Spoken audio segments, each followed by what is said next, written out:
ముల్లిపావని జంగయ్య యాదవ్ది.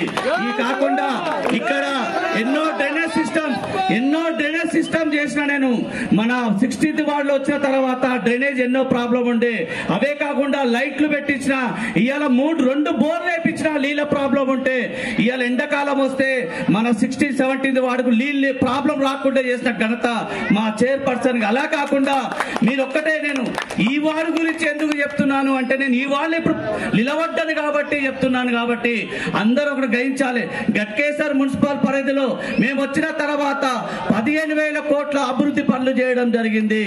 ఇవాళ మేము రోడ్లు కావచ్చు, సీసీ రోడ్లు కావచ్చు, డ్రైనేజ్ సిస్టమ్ కావచ్చు, లైటింగ్లు కావచ్చు, పార్కులు కావచ్చు, ఇవన్నీ చేసిన ఘనత మన మున్సిపల్ చైర్పర్సన్, మన కౌన్సిలర్లది.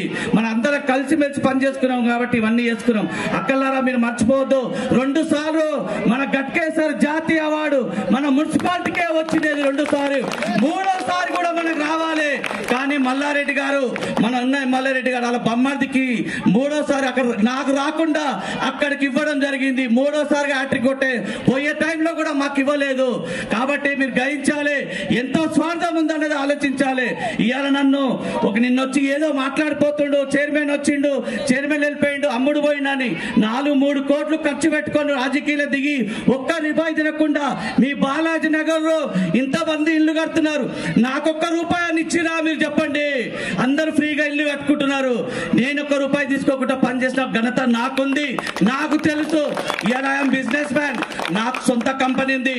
నేను కంపెనీలో పనిచేసుకొని హ్యాపీగా ఉన్నా, ఓ సొమ్ము గురించి అవసరం లేదు. 5 సంవత్సరాల నుంచి దేవర బాలాజీలో గతంలో ఇల్లు కూలిపోయేది, ఇవాళ ఎంతో మంది ఇల్లు కట్టుకుంటున్నారు. అది కారణం మున్సిపల్ చైర్పర్సన్ గారు. మేమందరం వచ్చి ఎండోమెంట్ తో మాట్లాడి మేము ఇక్కడ కలిసిమెలిసి ఉన్నాం, మా జోలికి రావద్దని మేమందరం కలిసిమెలిసి ఉన్నాం. కాబట్టి హ్యాపీగా అందరం కలిసిమెలిసి ఉన్నాం కాబట్టి ఇలా కట్టుకుంటున్నాం. త్వరలో కూడా ఇప్పుడు నేను కాంగ్రెస్ లో పోవడానికి మీ అందరు తెలవాలి.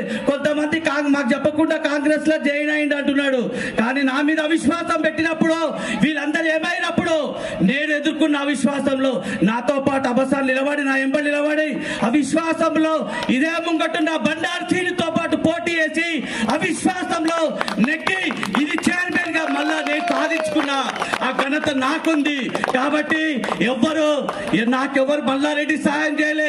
మల్లారెడ్డి నా మీద అవిశ్వాసం పెట్టినోడు. నా వల్ల ఇలా 2,800 ఓట్లు మెజార్టీ నా వల్ల వచ్చింది. నేను గడప తిరిగిన ఎమ్మెల్యే టైంలో, ఇదే ఇప్పుడు మళ్ళా గడప తిరుగుతున్నా. కాంగ్రెస్ కు ఓటేపించి ఇదే మెజార్టీ 16వ వార్డులో 17వ వార్డులో బాలాజీ నగర్ గట్కేసర్ మొత్తం కూడా కాంగ్రెస్ కు మెజార్టీ ఇస్తామని నేను హామీ ఇస్తున్నా. ఎందుకంటే అమ్మా నేను పోవడానికి కారణం ఫ్లైఓవర్, అది కావాలంటే సీఎం చేతిలో ఉంది. సీఎం చేయాలంటే నేను కాంగ్రెస్ లో పోవాలి. మల్లారెడ్డి తోటి 1 రూపాయి పని కాదు, ఉన్నాడంటే ఎమ్మెల్యేగానే ఉన్నట్టు తప్ప. అంత తోటకూర జంగయ్య ఇన్ఛార్జ్, ఇప్పుడు ఆయన చేతుల్లో నడుస్తాయి.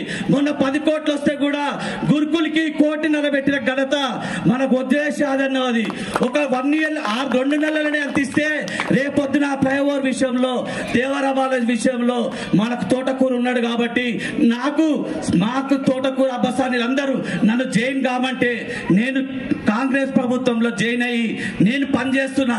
నా మీద లేనిపోయిన ఆరోపణలు చేస్తున్నాడు.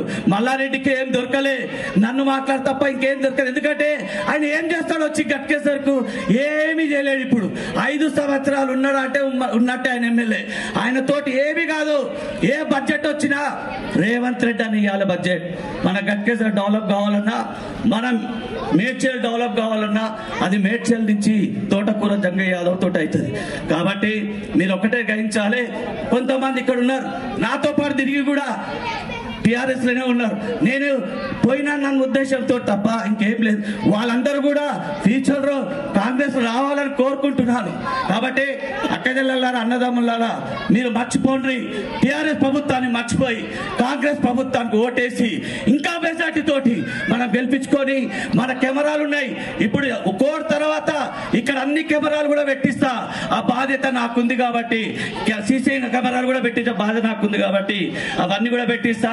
కాబట్టి మీరు అందరూ వినాల్సిన బాధ్యత ఒకటే, బీఆర్ఎస్ కోటేస్తే చెత్త కుండి లేచినట్టే. అదొక్కటి గ్రహించి ఏదైనా నీళ్ళు రాకపోతే నా ఇంటికి వస్తారు, మల్లారెడ్డి ఇంటికి పోరు. కరెంటు రాకపోతే ముల్లుజంగ ఇంటికి వస్తారు, మల్లారెడ్డి దగ్గర పోరు.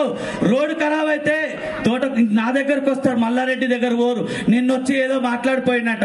రేపు బ్రహ్మాన్ ఇలా వాటర్ లేదు, ఎవరు తెప్పిస్తారు? ముల్లుజంగయ్య తెప్పిస్తాడు, తోటకూర తెప్పిస్తాడు, నా కౌన్సిలర్లు తెప్పిస్తారు, మా ప్రజాప్రతినిధులు తెప్పిస్తారు. నాతో కొట్లాడి వాటర్ తెప్పించే కెపాసిటీ వాళ్ళందరికీ ఉంది. ఒక్కటి గ్రహించండి, మీరు డబ్బులు తీసుకోరి, టిఆర్ఎస్ దగ్గర ఎన్ని పైసలు తీసుకుంటాను ఓర్రి, వాళ్ళు ర్యాలీలో తిరుగుర్రి, 500 తీసుకోరి, 1000 రూపాయలు తీసుకోరి. ఓటు మాత్రం బీఆర్ఎస్ వేయకుండా కాంగ్రెస్ కు ఓటు వేయవలసిందిగా కోరుతున్నాను. జై